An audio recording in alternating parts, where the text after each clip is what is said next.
بیت اللہ شریف میں اس وقت طواف کر رہے ہو،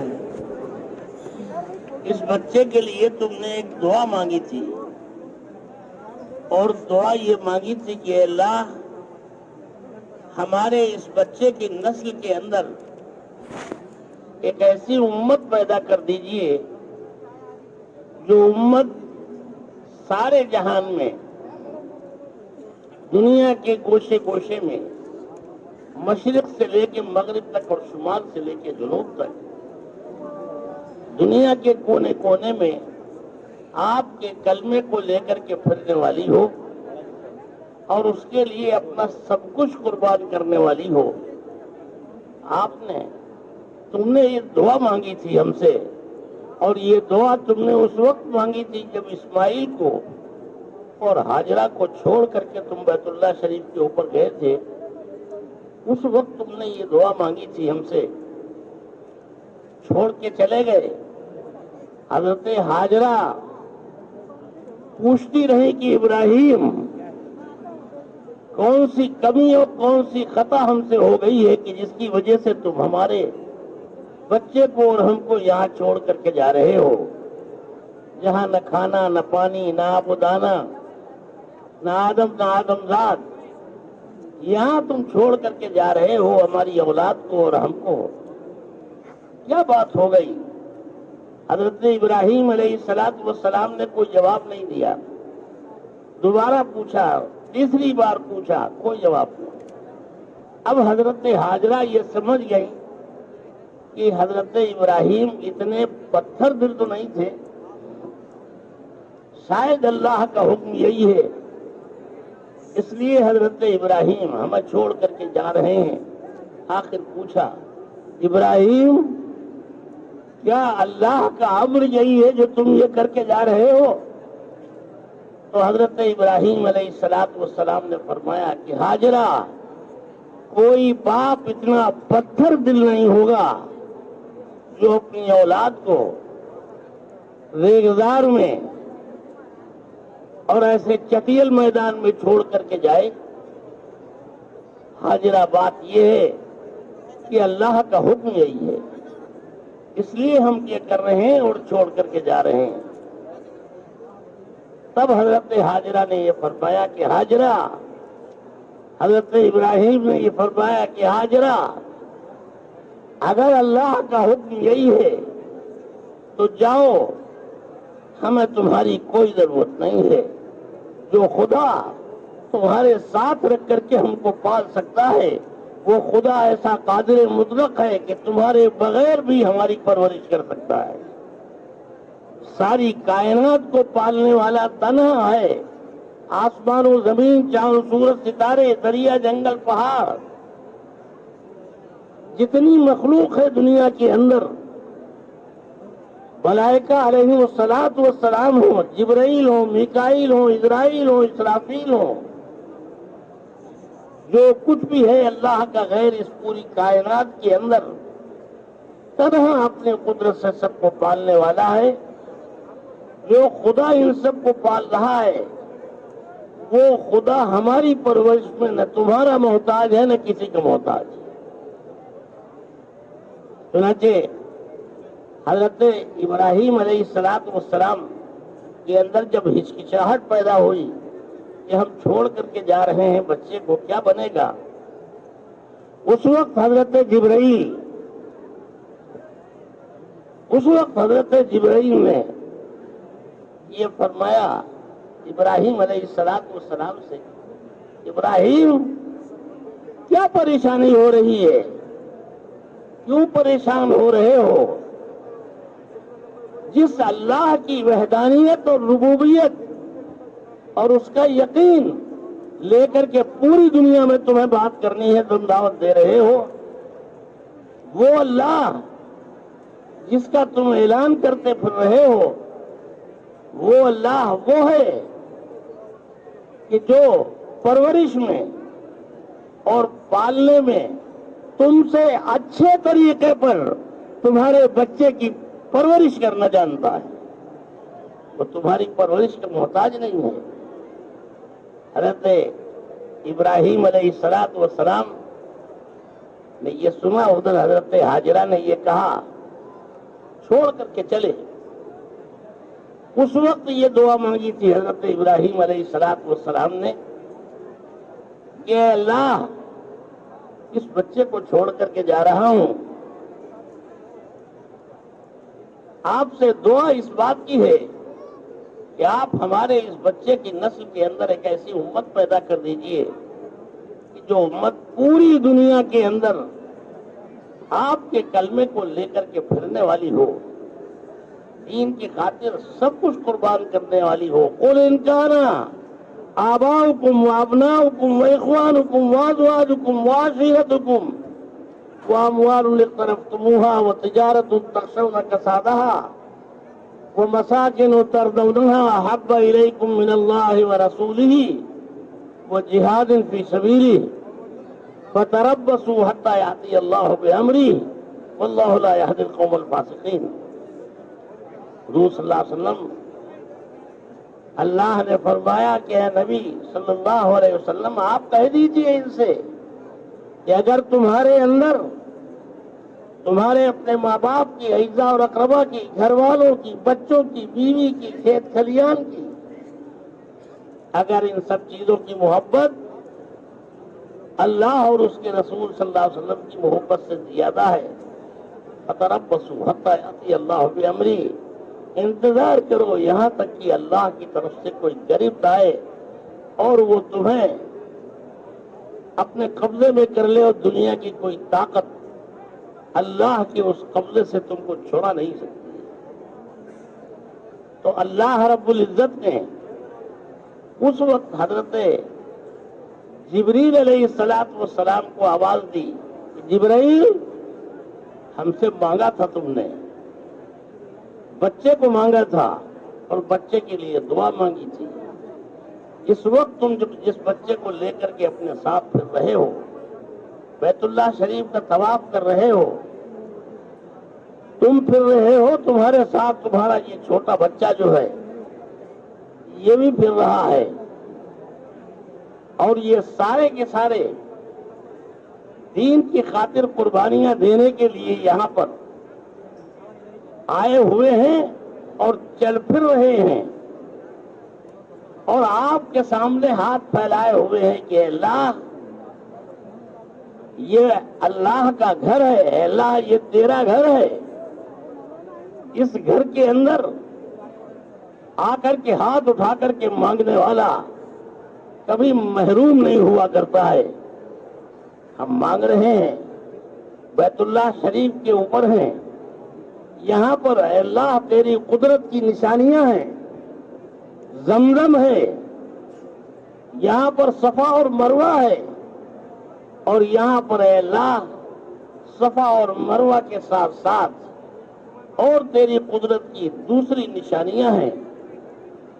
ان ساری نشانیوں کو لے کر کے اور تیری قدرت کو لے کر کے ہماری ذمہ داری ہے کہ ہم اس پورے علاقے کے اندر، دنیا کے اندر ہم تیری ان نشانیوں کو لے کر کے پھریں، اور ان نشانیوں کو لے کر کے پھرنے کے ساتھ ساتھ تیرے دین کی خاطر قربانیاں دینے کا عہد و پیمان کریں.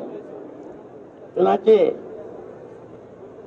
حضرت آدم علیہ السلام، حضرت ابراہیم علیہ السلام، انہوں نے اللہ سے دعا مانگی کہ اللہ ہم یہ دعا کر رہے ہیں اور اس دعا کو لے کر کے پھر رہے ہیں.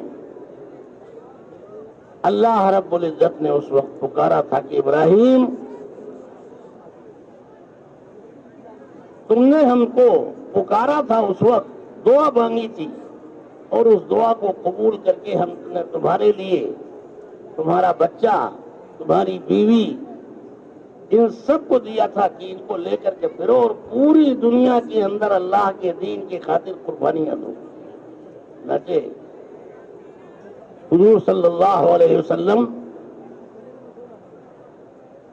آپ کی دعاؤں کے نتیجے میں جو مانگی تھی قل ان کان آباؤکم وابناؤکم واخوانکم وازواجکم، اس دعا کے نتیجے میں پوری دنیا کے اندر اللہ کے کلمے کو لے کر کے پھرنے کا عزم کیا، اور پوری دنیا کے اندر جا کر کے مشرق سے مغرب تک، شمال سے جنوب تک اللہ کے کلمے کو لے کر کے پھرے ہیں. صفا اور مروہ پہ بھی گئے، زمزم کے اوپر بھی گئے، اور وہاں زمزم کے اوپر ہی نہیں، وہاں جا کر کے وہاں بھی پہنچے جہاں پر اللہ کے رسول صلی اللہ علیہ وسلم نے جا کر کے وہاں حجر اسود کو بوسہ دیا تھا.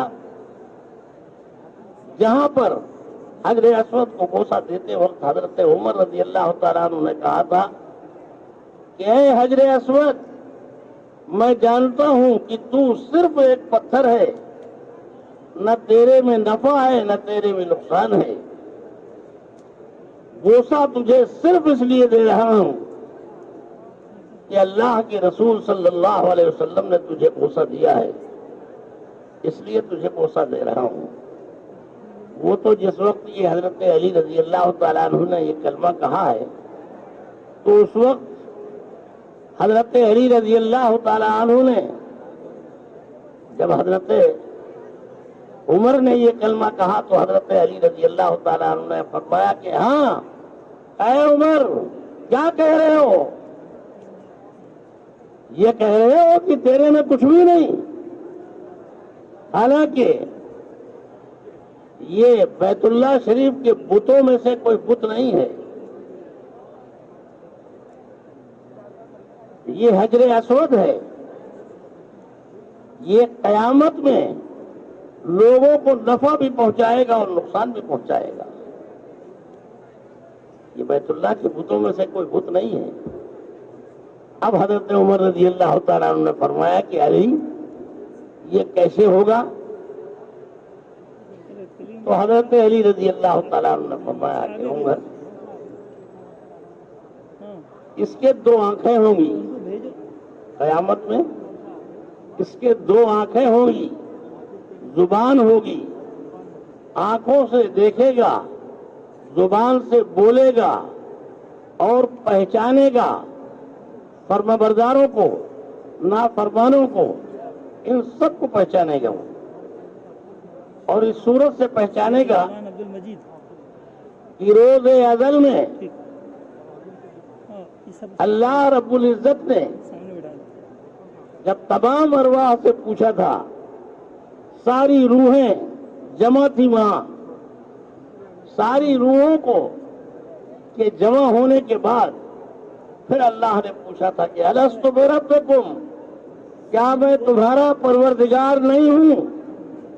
تو ساری روحوں نے کہا تھا کہ بے شک ہے اللہ، آپ ہی تو ہیں ہمارے پروردگار، آپ کے علاوہ کوئی پروردگار نہیں. اعلان کریں گے.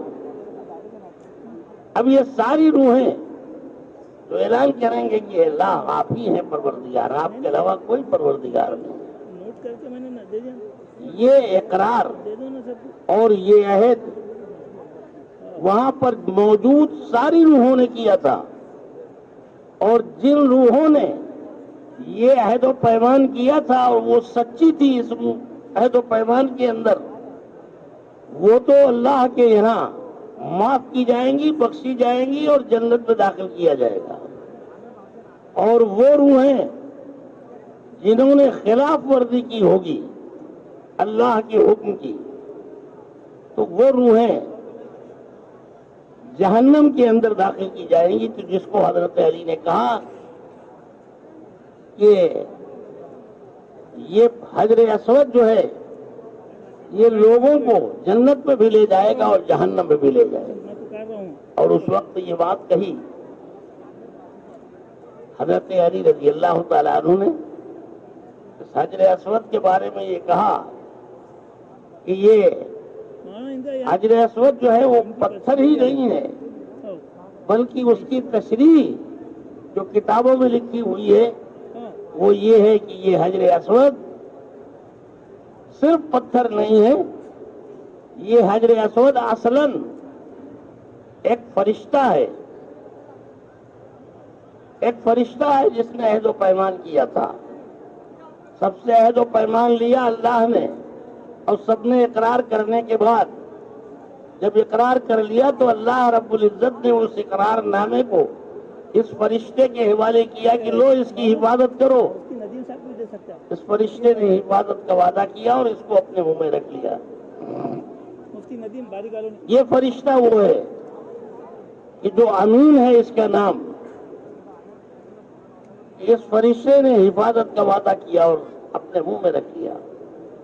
باقی اس کے بعد پھر جنت اور جہنم کا مسئلہ پیدا ہوا. تو اس فرشتے جس کو حجر اسود کہا جاتا ہے، یہ حجر اسود صرف پتھر نہیں ہے، بلکہ یہ حجر اسود جو ہے وہ محافظ ہے اور امین ہے، اور ایسی حفاظت کرنے والا ہے یہ کہ جب جنت کے اندر آدم علیہ السلام کو بھیجا گیا، آدم علیہ السلام اور حضرت حوا یہ دونوں کے دونوں جنت کے اندر داخل کر دیے گئے عہد و پیمان کے بعد. اور یہ کہا گیا کہ جنت کی ان ساری نعمتوں کو تم یہاں گھومو پھرو کھاؤ پیو آرام عیش سب کچھ، لیکن یہ بھی کہا گیا کہ فلاں درخت کے پاس مت جانا. مفتی صاحب وہاں چھٹا پول ہے، اگر وہاں پہنچ چھٹا گئی پول ہے، وہاں لکھا ہے تو پھر 41 سے 50. تمہارے لیے جو ہے وہ پریشانیاں ہوں گی جن کا تم سوچ بھی نہیں سکتے. اس لیے کہ یہاں سے جنت کے اندر داخل کیا گیا ہے اور اس شرط کے ساتھ کہ یہاں سے تم اس درخت کے پاس مت جانا. چنانچہ یہ رہے. آخر اللہ کو دنیا کو بھی بسانا تھا، تشکیل والوں کو جو ہے اور دنیا کو بسانے کے ساتھ فون لگ رہے نہیں. اللہ رب العزت کو اپنی قدرت کے کرشمے بھی دکھانے تھے. چنانچہ تشکیل والی جماعت اپنی حسن پٹیل آدم علیہ السلام نے یہ درخت کا پتا، وہ درخت جو تھا وہ اس کو کھا لیا.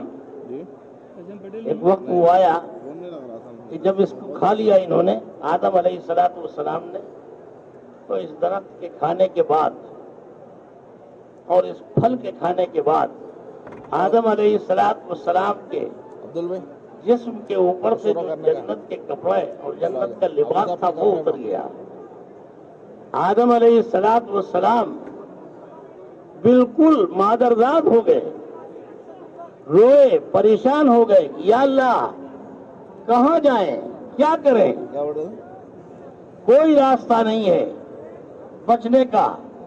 بول دینا. اور یہاں جو مصیبت میں ہم پھنس گئے ہیں اس درخت کو کھا کر کے، اس مصیبت سے نکلنے کا کوئی راستہ نہیں ہے. آدم علیہ السلام اتنا روئے ہیں کہ حدیث کے اندر ہے اتنا روئے آدم علیہ السلام، اتنا روئے ہیں کہ اولاد آدم اگر قیامت تک رونا شروع کر دے تو بھی حضرت آدم کے آنسوؤں کی برابری نہیں کر سکتے. اتنا روئے ہیں یہ. آخر ان کی رونے کی جب انتہا ہو گئی تو اللہ رب العزت نے حضرت جبریل کو کہا کہ جبرائیل، آدم بہت رویا ہے، اب ترس آ رہا ہے اس کے اوپر. آدم کے رونے دھونے کے اوپر اتنا ترس آیا کہ اللہ نے خود حضرت جبریل سے کہا کہ جبرائیل جاؤ اور جا کر کے آدم کی تسکین کا اور اس کی تسلی کا انتظام کرو. اور اس کی صورت یہ ہے کہ جہاں پر آدم علیہ السلام، جبرائیل سے کہا کہ جہاں پر آدم علیہ السلام یہ کھڑا ہوا رو رہا ہے، جاؤ اور جا کر کے وہاں پر جنت کے کلمات کہو تاکہ اس کو تسلی ہو. اور جنت کے کلمات سے مراد ہے اذان. چنانچہ حضرت جبریل علیہ السلام آئے اور آنے کے بعد جہاں حضرت آدم علیہ السلام رو رہے تھے وہاں پہنچ کر کے ان کے قریب میں اذان کے کلمات دہرائے ہیں حضرت آدم علیہ السلام نے، اور ان اذان کے کلمات کے دہرانے کی وجہ سے وہ جو اذان کے کلمات ان کے کان میں پڑے ہیں تو یہ ایک دم سے اچھل پڑے کہ یہ جنت کی آواز کہاں سے؟ یہ تو ہم جنت میں سنا کرتے تھے، یہ جنت کی آواز کہاں سے سننے کو مل گئی؟ چنانچہ جنت کی آواز دوڑے ادھر ادھر حضرت جبرائیل کے پاس پہنچ گئے. کون ہو تم؟ جبرائیل نے فرمایا کہ ہم جبرائیل ہیں، فرشتے ہیں جنت کے. یہ کیا کہہ رہے تھے تم؟ یہ اذان کی آواز اور جنت کے کلمات ہیں جو ہم نے دہرائے ہیں. یہ کلمات تم نے کہاں سے پائے؟ جنت سے پائے. ذرا دہراؤ تو صحیح. بار بار دہرایا اور حضرت آدم علیہ السلام ان کلمات کے سننے کی وجہ سے اتنا بےتاب ہو گئے، اتنا بے چین ہو گئے کہ بار بار اصرار کرنے لگے کہ ان کلمات کو دہراؤ اور دہرا کر کے ہماری تسلی کا سامان کرو. اور یہ جو اذان کی آواز حضرت آدم علیہ السلام نے سنی ہے حضرت جبریل علیہ السلام سے، یہ اذان کی آواز بعض روایتوں کے اندر ہے، بلکہ یقینی طور پر بعض روایتوں میں ہے کہ اذان کی یہ آواز حضرت آدم علیہ السلام نے ہندوستان کے اندر کہی ہے. اذان یہ ہندوستان کے اندر حضرت آدم علیہ السلام نے دی ہے. تو ہم یاد کر رہے تھے کہ حضرت آدم علیہ السلام نے حضرت جبریل علیہ السلام نے آدم علیہ السلام کی تسکین کے لیے اور ان کی تسلی کے لیے یہ اذان کہی، اور پھر ان کو لے کر کے گئے ہیں ان پہاڑوں کے اوپر، جبل ابی قبیس، جبل کعبہ، جبل ہندی، جبل عمر، یہاں پر لے کے گئے. وہاں پر دیکھا حضرت آدم علیہ السلام نے کہ یہاں پر ملائکہ علیہ السلام ایک مخصوص علاقے کا گشت کر رہے ہیں. تو یہ سارے فرشتے، وہ آدم علیہ السلام جو تھے وہ ان کے ساتھ لگ گئے، وہ بھی گشت کرنے لگے اور وہ بھی ملاقاتیں کرنے لگے. آدم علیہ السلام ان کے ساتھ ہی ساتھ گشت کرنے لگے، اور یہاں پر اللہ رب العزت کے دنیا کی نشانیوں میں سے آدم علیہ السلام نے فرشتوں کے ساتھ یہاں پر گشت کرنا شروع کر دیا. آدم علیہ السلام نے یہاں پر قربانیاں دی، اور ان کی قربانیوں کی بنیاد پر آج ہم بھی اور پوری امت اللہ کے دین کی خاطر قربانیاں دینے کے اوپر لگی ہوئی ہے.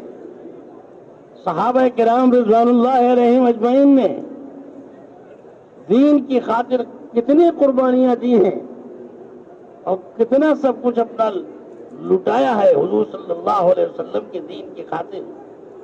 جن قربانیوں کا ہم اندازہ نہیں کر سکتے.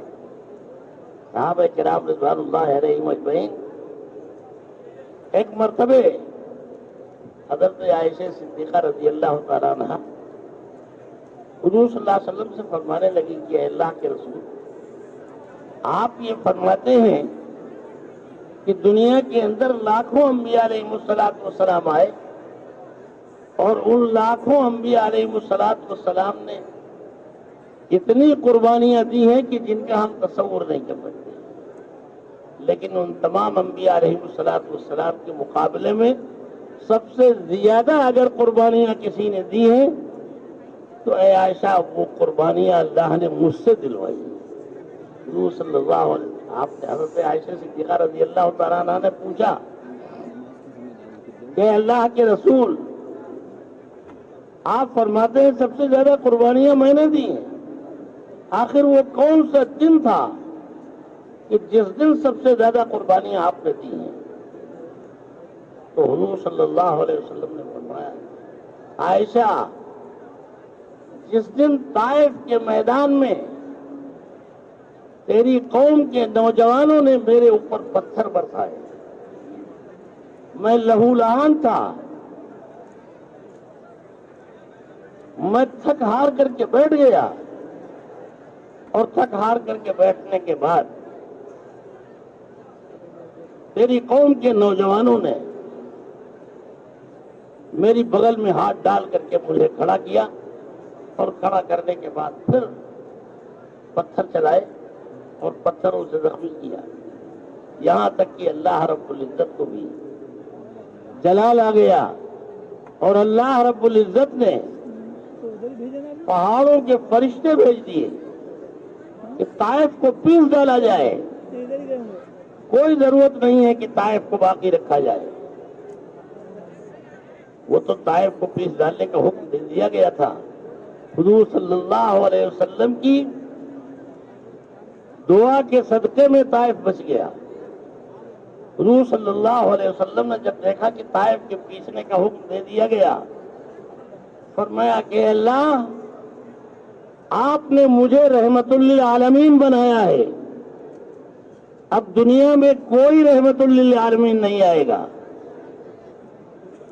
تیرے علاوہ اب کوئی رحمت للعالمین نہیں آئے گا. حضور صلی اللہ علیہ وسلم نے دعا مانگی کہ اللہ طائف والوں کے اوپر رحم فرما, اور ان کو معاف کر کے ان کے ذریعے سے پھر دین کا کام پوری دنیا کے اندر اے اللہ اپنے کرم سے لے لے. چنانچہ حضور صلی اللہ علیہ وسلم کی اس دعا کے صدقے میں ان کو 40 اللہ رب العزت نے آخری دن بنو حوازن اور بنو ثقیف یہ جو قبائل تھے, ان قبائل کے ذریعے سے اللہ نے پھر سے ان کا دین کے کام کیا. ادھر ہی ہے. اور یہ آج جتنا بھی یہ بر اعظم ہے, یہ سارا کے سارا بنو حوازن اور بنو ثقیف کے صدقے میں ہے, اللہ رب العزت نے معاف کیا. تو میں عرض کر رہا تھا کہ حضرت عائشہ صدیقہ رضی اللہ تعالیٰ عنہ نے بنو حوازن اور بنو ثقیف کے صدقے میں, بنو حوازن اور بنو ثقیف کے قربانیوں کے بدلے میں اللہ نے طائف والوں کو معاف کر دیا. ورنہ یہ طائف والے اس لائق نہیں تھے. ہم گئے ایک مرتبہ طائف کے اندر, تو جانے کے بعد طائف جب پہنچ گئے تو وہاں طائف میں پہنچنے کے بعد وہاں بہت ساری باتیں سامنے آئیں. ایک اجتماع تھا اور ان لوگوں سے ہم نے پوچھا اس وقت یہ بتاؤ کہ یہاں پر یہ جتنے لوگ بیٹھے ہوئے ہیں یہ بتا دیں کہ ان میں بنو حوازن اور بنو ثقیف کے لوگ کتنے ہیں. مجمع کھڑا ہو گیا اور وہ سمجھ گئے ہم کیا پوچھنا چاہتے تھے. ان کی آنکھوں میں آنسو, روئے, کہا شیخ ہم ہی وہ لوگ ہیں کہ جن کے ماں باپ نے ہمارے نبی صلی اللہ علیہ وسلم کے اوپر پتھر برسائے تھے, ہم ہی وہ لوگ ہیں. روئے اور اقرار کیا اس کا. اس کے بعد پھر چلے اور چل کر کے انہوں نے دکھایا کہ دیکھو یہاں یہاں کہاں کہاں ہم نے پتھر مارے ہیں اور کیسے مارے ہیں. روتے رہے اپنا حال. ہم یہ عرض کر رہے تھے کہ صحابہ کرام رضوان اللہ علیہ اجمعین نے جو قربانیاں دیں, اور وہ طائف کا میدان ہو یا بنو حوازن اور بنو ثقیف ہو, ان سب نے دین کی خاطر قربانیاں دی. ان قربانیوں کی وجہ سے اللہ رب العزت نے ان کی قربانیوں کی وجہ سے طائف کو اور طائف والوں کو اور طائف کے خاطر دین کی خاطر قربانیاں دینے والوں کو اللہ نے اپنے کرم سے معاف کر دیا. ہے وہ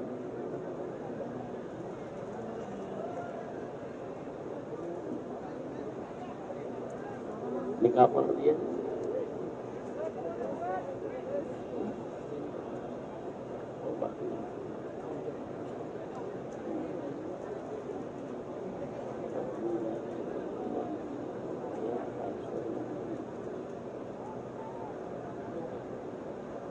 اچھا بھائی،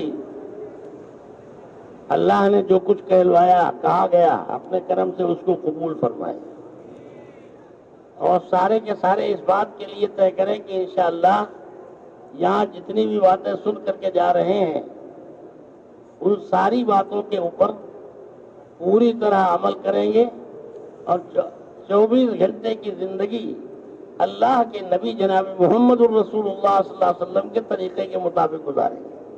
سب تیار ہیں اس کے لیے انشاءاللہ؟ چلو اچھا، اب نکاح ہو گئے.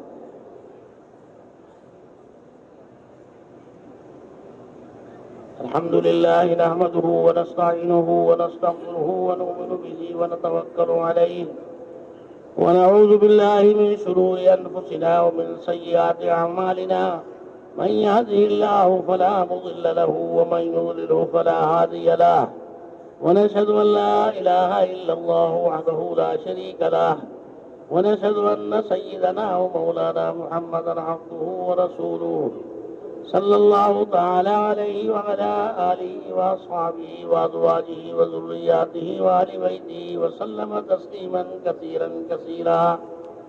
اما بعد فاعوذ باللہ من الشیطان الرجیم. بسم اللہ الرحمن الرحیم. یا ایہا الناس اتقوا ربکم الذی خلقکم من نفس واحدۃ وخلق منها زوجها وبث منهما رجالا كثيرا ونساء واتقوا الله الذي تساءلون به والأرحام إن الله كان عليكم رقيبا. يا أيها الذين آمنوا اتقوا الله وقولوا قولا سديدا يصلح لكم أعمالكم ويغفر لكم ذنوبكم ومن يطع الله ورسوله فقد فاز فوزا عظيما. قال النبي صلى الله عليه وسلم النكاح من سنتي وقال ومن رغب عن سنتي فليس مني، او كما قال عليه الصلاة والسلام.